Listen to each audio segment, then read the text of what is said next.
Northville, Michigan is the most greatest, fantastic, perfect, and amazing place in the whole state of Michigan. Okay, maybe I jumped the gun a little bit, so I'll break down the real things to know before moving to Northville, Michigan. Let's get to it.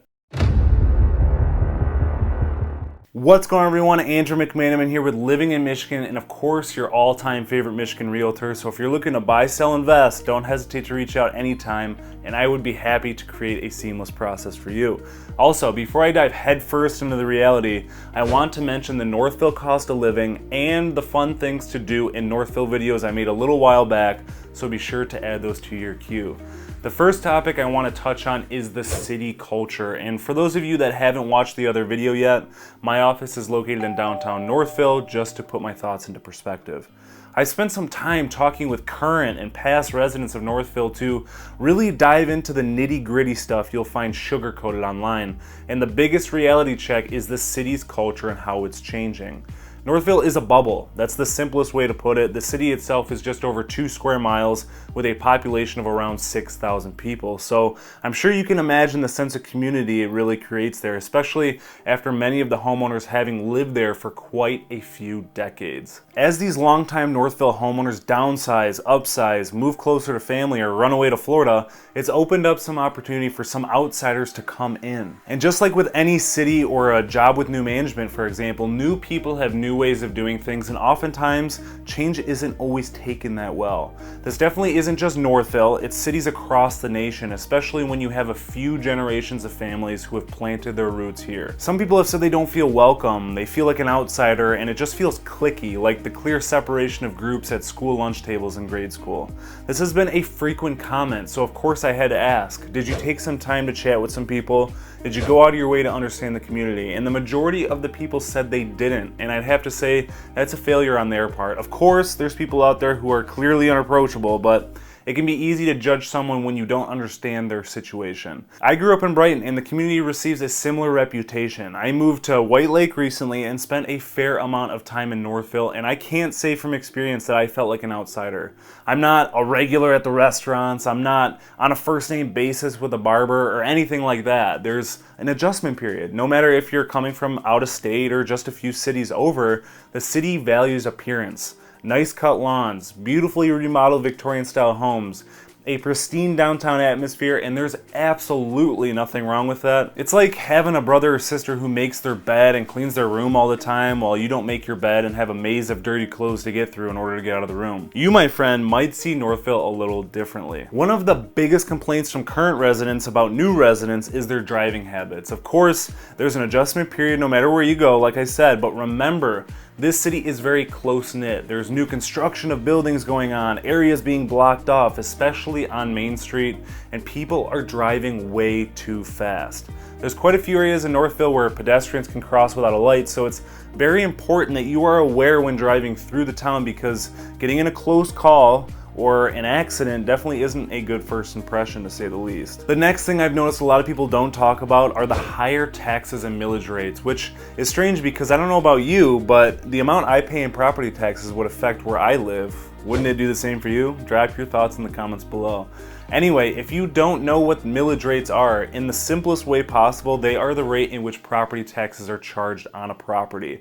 A mill is 1/1000th of a dollar, and when you take that millage rate and times it by the home's taxable value per thousand, you get your tax obligation. Here are the millage rates for Northville Township, and if you are looking for these in other cities or townships, look up your city township website or give them a call. So let's take this example from Northville Township. Say your taxable value is $150,000. Divide it by 1,000 and multiply it by the millage rate, and in this case it will be 21.4772, which is the 2022 summer rate based on Northville schools and being homestead, which means the home is your primary residence. The rate is higher if it's an investment or rental property. Your tax obligation for the summer would be $3,247.13. Keep in mind, I haven't familiarized myself with how other states do it, but in Michigan, taxes are paid twice a year, in the winter and in the summer. As you can see from the table, the rate is quite a bit more in the summer than it is in the winter, and that's because millage rates are used to fund essential services such as schools, police, firemen, and street repair, and that's typically when those departments receive their funding. Taking a look at the total millage rates in Northville Township in 2021, it came out to be 36.2347, assuming the property is homestead and in the Northville School District. In Michigan, the average millage rate is about 42.44, so yes, it is under the state's average, but it can definitely be on the high side, especially when the city is on the higher end of home values. Since we are already chatting about property taxes, I figured the next point would be quite fitting: the crazy housing market. Taking a look at this chart provided by the multiple listing service, you can see Northville in green compared to the whole MLS in blue. And if you're listening to the audio version of this video, I'll break down the numbers for you. The average sale price in Northville is just over $516,000, which is a 38.1% increase from a year ago, whereas the entire MLS sale price on average increased just over 9% over the course of the year. If that doesn't scream crazy, I really don't know what does.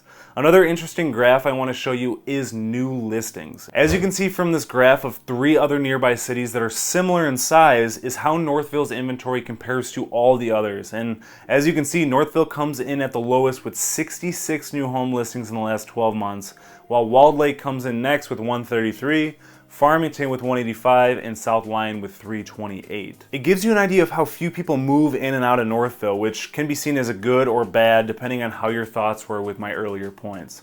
Before we switch gears, I want to show you this last graph for giggles that shows the average sale price in those cities I mentioned earlier.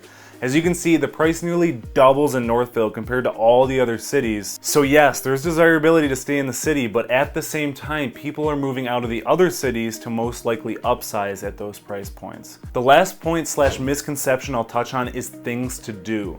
A lot of people believe that there's not too much to do outside of strolling downtown and going to the many great restaurants, but that couldn't be any farther from the truth. There's Mayberry State Park and Farm that can be explored on foot, bicycle, horseback, or cross-country skis. It's open all year round and has endless events and activities scheduled throughout the year. Next is Mill Race Village, which really puts Northville's historical society in better perspective. This is a village that is made up of old architectural buildings prior to the 1900s that sits on around 11 acres and can be a nice slice of history as you take a little tour around the area. Next, we have the fall festivities, Parmenter Cider Mill and Three Cedars Farms, which checks your boxes for your fall bucket list, from cider, donuts, and caramel apples to getting your wine and brew tasting on.